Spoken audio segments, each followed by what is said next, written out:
เจ้าบ่าวได้แม่เจ้าบ่าวกำลังล้างตีนตามหินของประเพณีจะมีซองเนาะใครผู้ที่ล้างตีนเจ้าบ่าวเพื่อจะขึ้นเพื่อพี่น้องเป็นท้าเจ้าสาวแล้วมันดู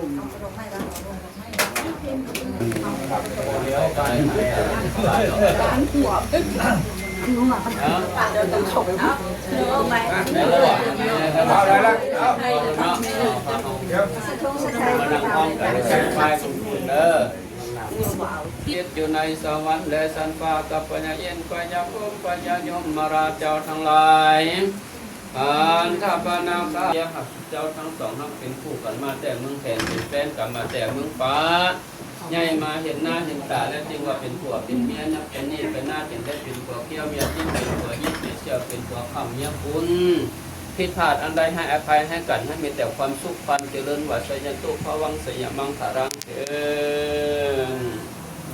ดปัญจญิโนจัตตโลธรรมาวาทันติอายุวันโนสุขังพรังเดโกขาเถิดโดยพิธีสุขวัญที่บ้านปลาขาวเมืองไซสถานนครหลวงจันทร์พี่น้อง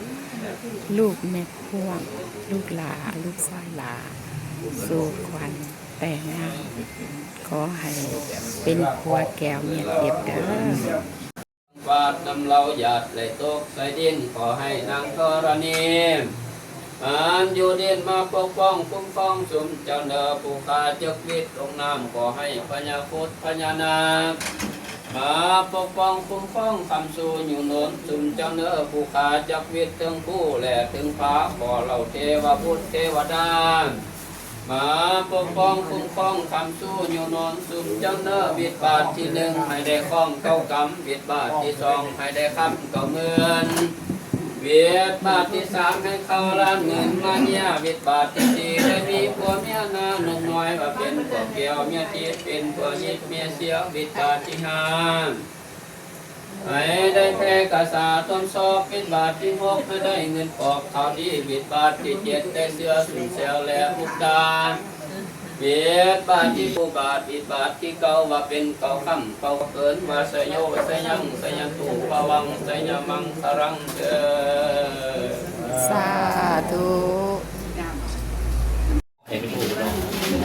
รู้ได้ท่าคนไม่รู้เด็กไม่ใครใส่นี่ป่ะไม่ใส่ท่าแล้วครับใครใส่บอลกันไม่ได้ใกล้ลงใกล้เลย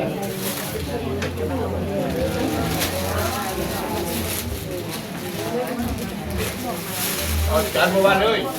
ว่าเอามากระไรหลังเจ้านะเลยก็ยังเขาทางออกเลยเขาไม่ได้เรียกคนเลยที่หาทางออกมาพี่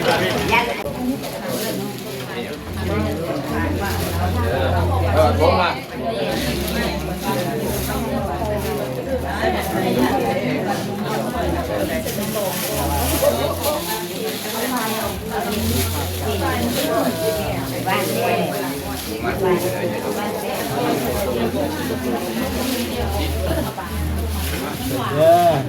ยินดีมีแห้ง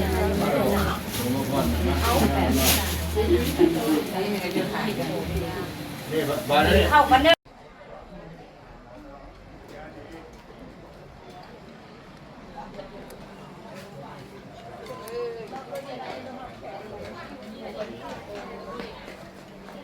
บอก